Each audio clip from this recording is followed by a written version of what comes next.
Hello and welcome to our Cambridge Concert Conversation. I'm Hannah Morris. I'm a writer and the host of this. John William Trotter, the director of Chicago Acapella, as well as Parker Oman, baritone and actor. So we're here to talk about this upcoming concert, the Cambridge Concert, and it's a bit of a namesake with Cambridge College, yes, the Cambridge University. Cambridge University, yes. And I understand you went there on a sabbatical. What is it about that experience that inspired this concert? Mm-hmm.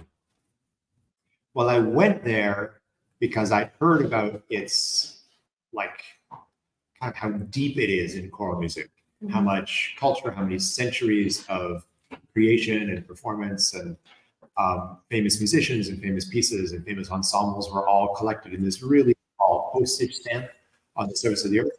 But even so, when I got there, it far exceeded my expectations. And I just felt like, having had a privilege like that for so many months in a row, I needed to find a way to bring as much of it back as possible and bottle some part of the experience and offer that back here. Mm-hmm. It's got a very deep history then, all piled in one place. So from that, are there more specific things that you learned that you were excited to bring back?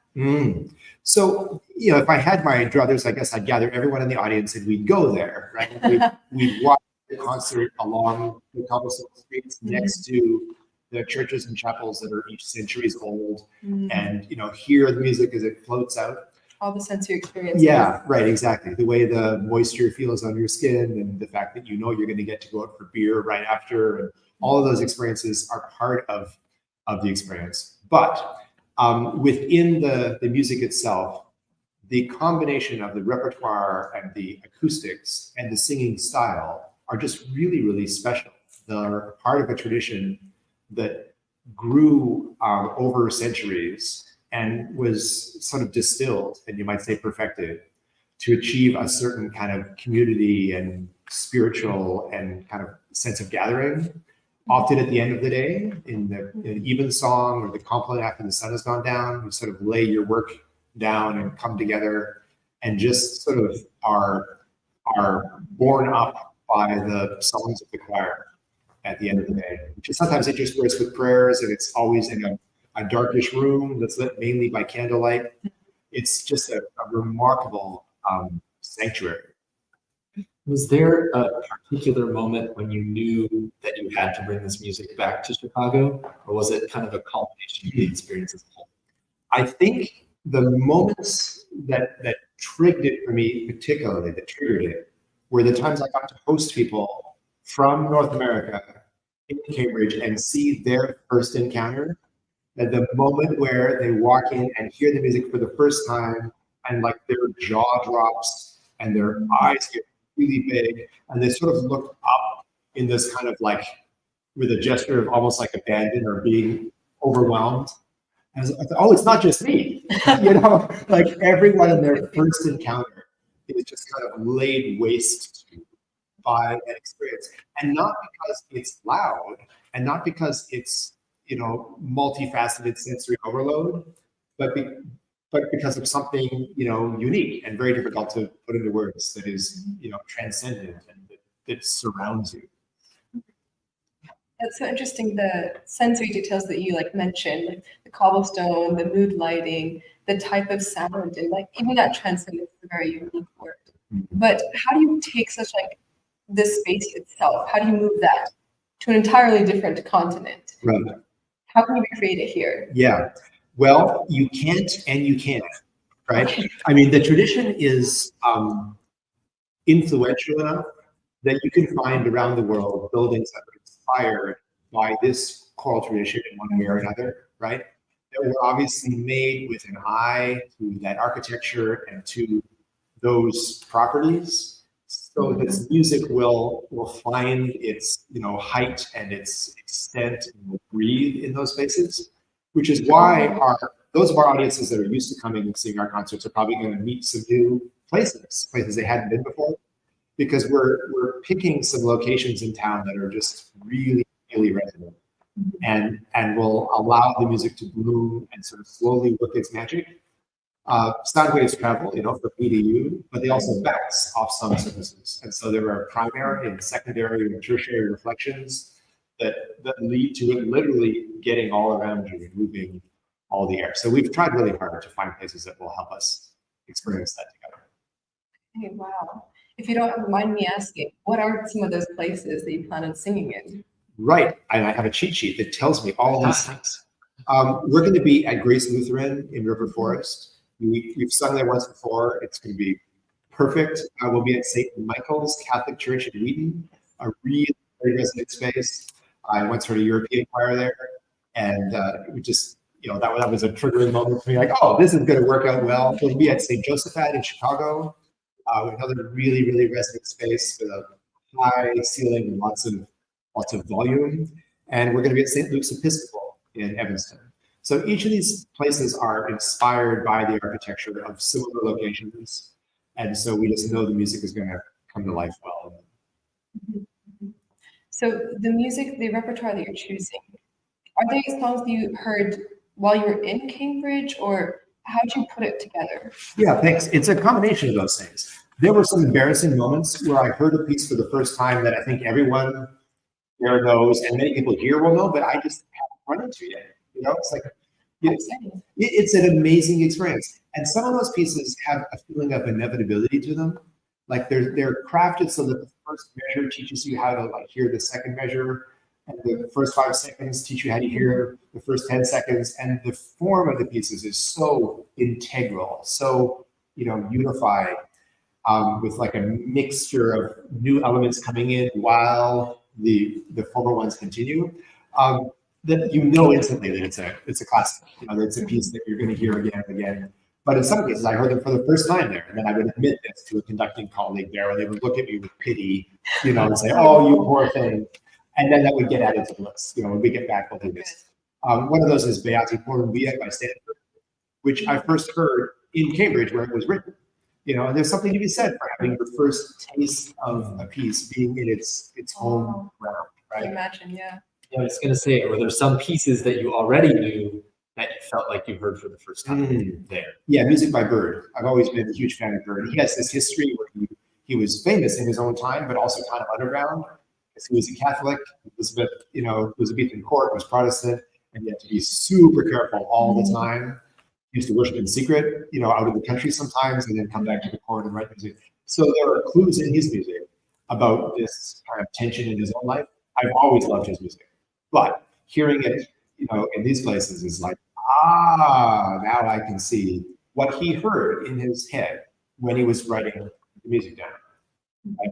Because music isn't actually notes; it's not actually a piece of paper. It's the air moving around you in time, right?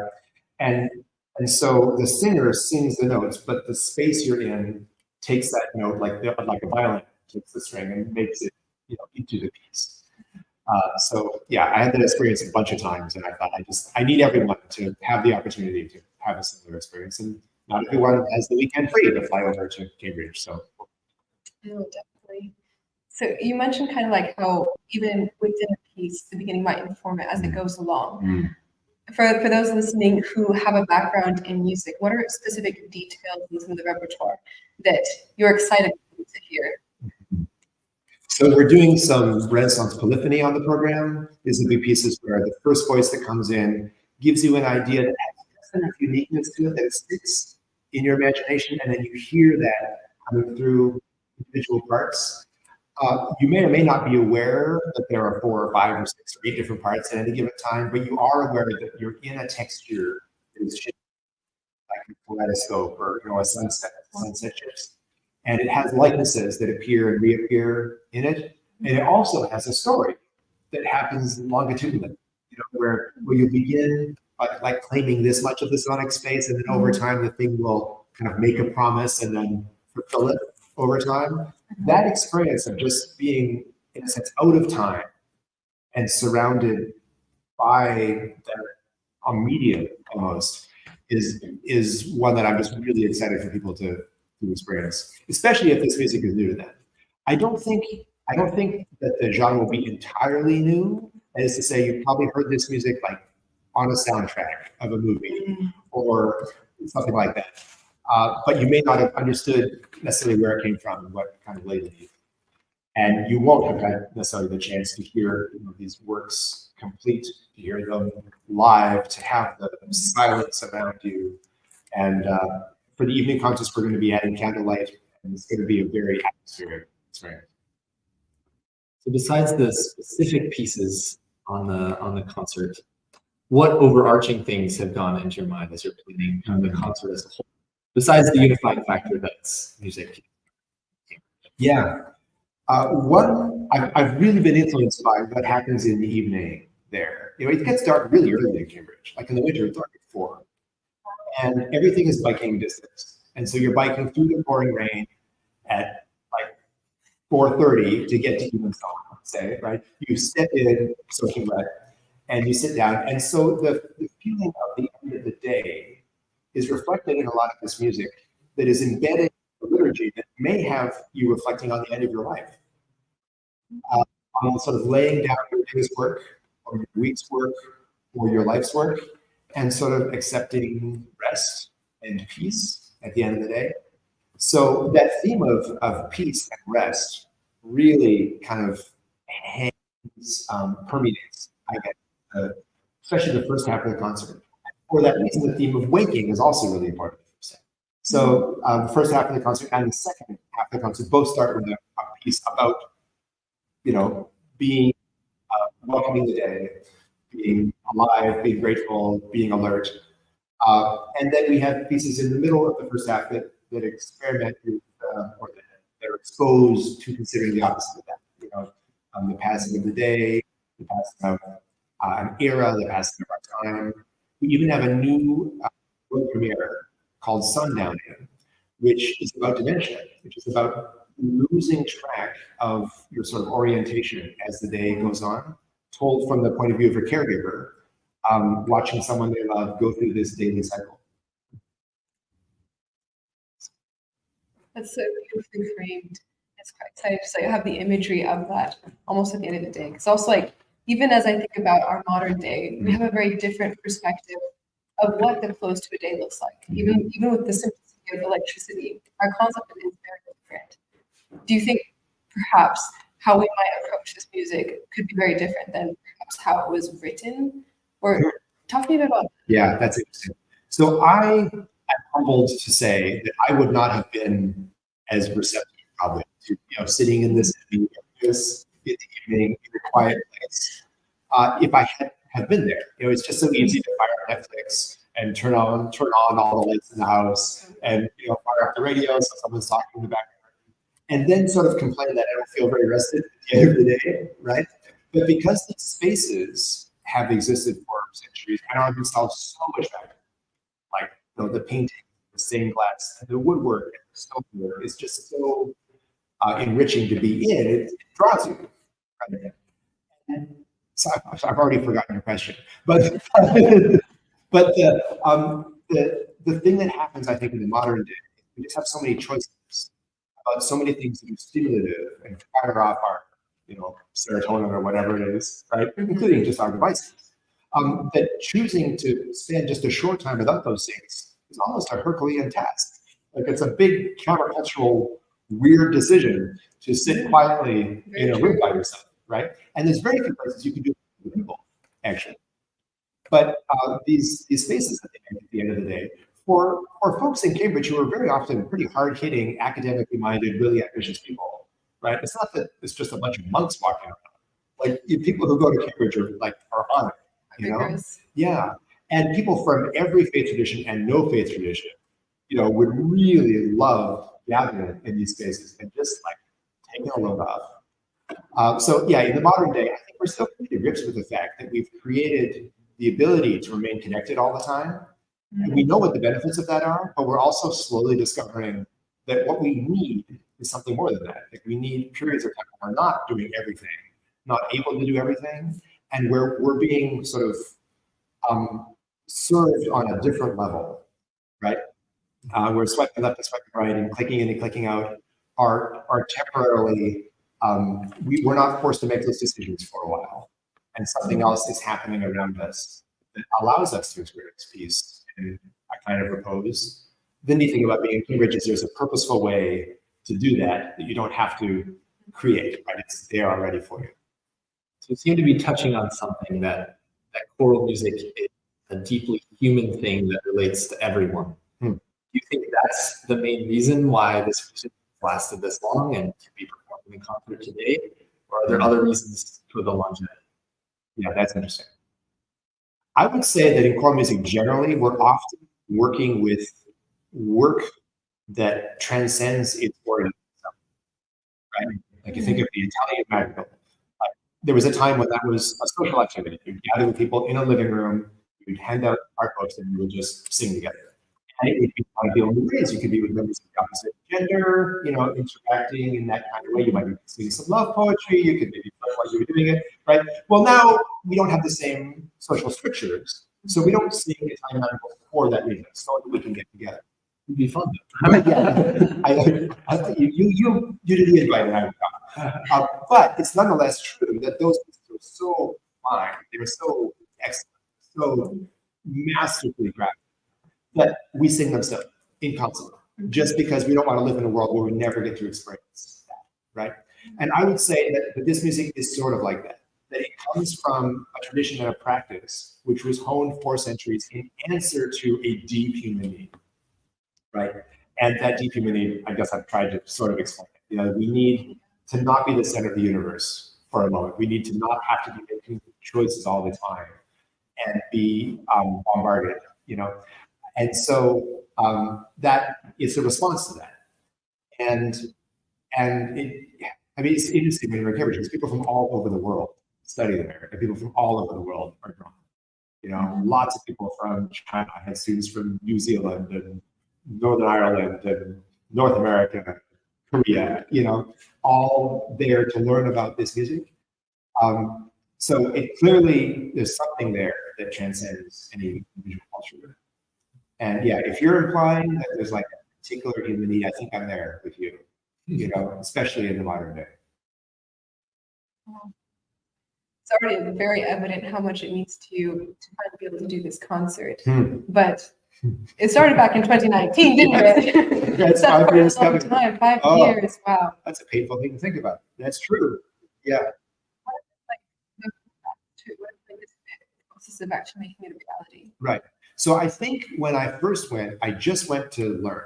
I didn't go to Cambridge thinking I would be able to find something that I could bring back. Right. I just knew that there's this long history of excellence and that it continued through, the bubonic plague and the Civil War, and Talk about obstacles. Lots of obstacles. And so I was reflecting on that right around the time the world came.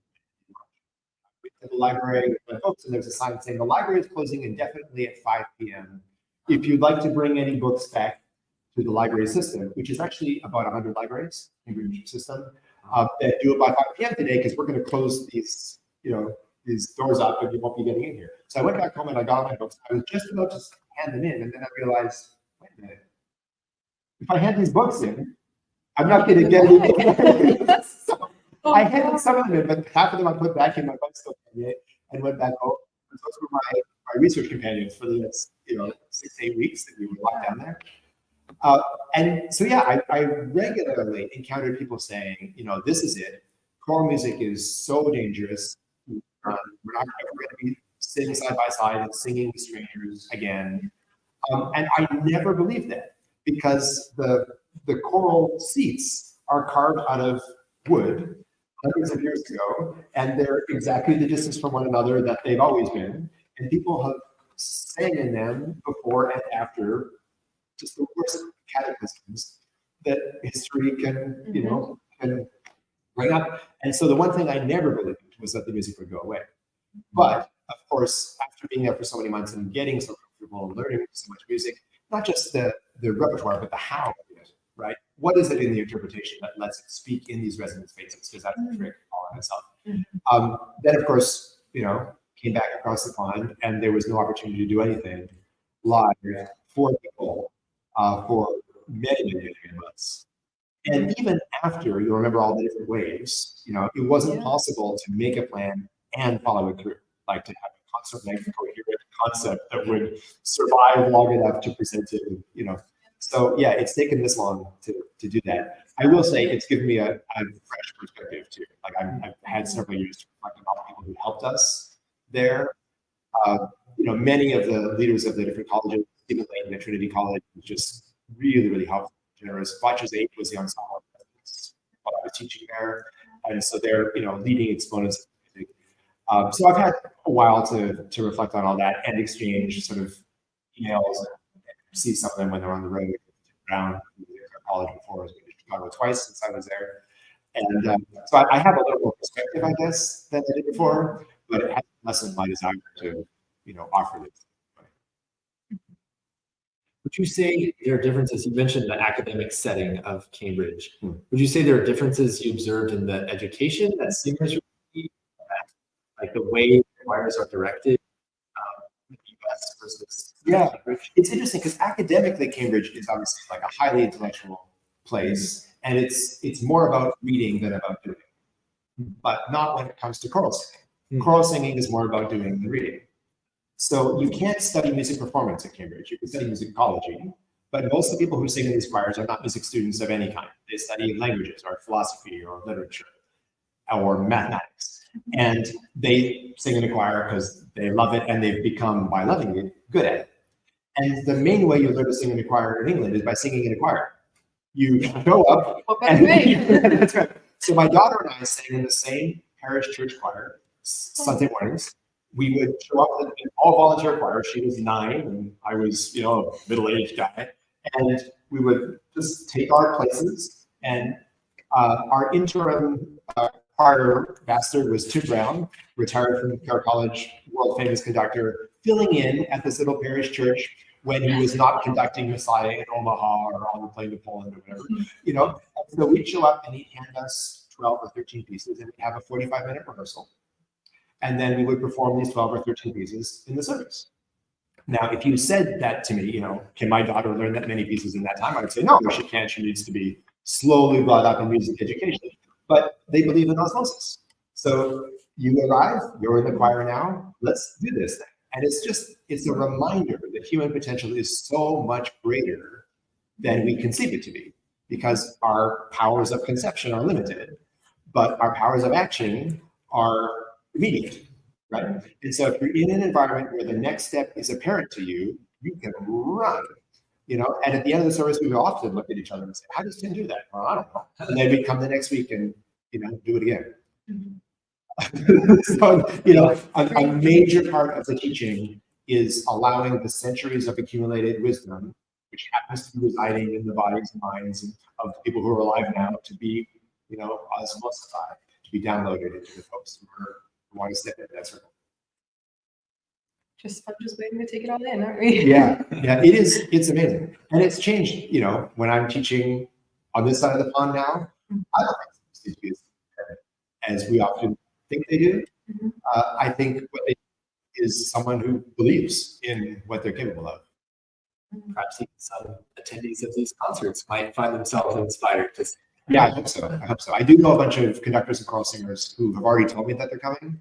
Some of them know individual pieces, like they know Fair is the Heaven, or Ave Ver Corpus is Bird, or Swan.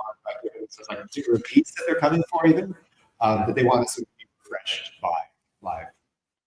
What is your hope, besides that people might be inspired to take away from this concert experience? Yeah, so I don't tell people how to experience music because I think the listener is the expert on that. Yeah. But that experience that I tried to explain of sort of being overcome and not realizing that you were carrying so much. The music started and you began to sort of release whatever you were carrying. I think that's a gift that I'm really hoping to offer as broadly as possible. And I'm frankly expecting to receive it myself. I don't conduct the concerts. I'll be in the audience because we'll be done the rehearsals that I'm involved in by then. I'll be sitting at the back and taking. And I'm expecting to have that sort of flashback experience myself. So for those who maybe haven't seen a Chicago a cappella concert, you just said that you won't be conducting the concert, but yet you are the artistic director. How does that function? Yes, I am the conductor. So we rehearse on a project basis several times per each concert. And the initial rehearsals probably look like a lot of other rehearsals you might see. We're in a semicircle and I'm conducting and talking and guiding the rehearsal. And then there comes a point in the process where I start conducting less and less until I'm just sort of not conducting, but just breathing with the group and looking at them, you know, directly with my eyes. And then I move further back in the hall. And then I just sit like an audience member. And by the time we get to the end of the process, that's how it is. And then by the time the concert happens, I'm just walking into the back with my notepaper, just taking some notes and, you know, preparing the next pre-concert warm-up in my head. And so I get to be an audience member for the show, which has been an education for me. Best of both worlds. Yeah, it's pretty sweet. It's amazing. It also means that the audience doesn't have anything between them and the singers. There's no mystery. Everything that's happening, they can see. They can see the singers interacting with one another. They can see the eye contact, the acknowledgement, the smiles, the vigor, the intensity, and all of that sort of subliminal communication is all visible. Well, that sounds incredibly exciting. Can't wait for the concerts. But I'm afraid that's all the time we have for. Thank you so much for coming and speaking with us and sharing about all these wonderful things. You're welcome. Let me just read out when they are, in case anyone listening to this Please do.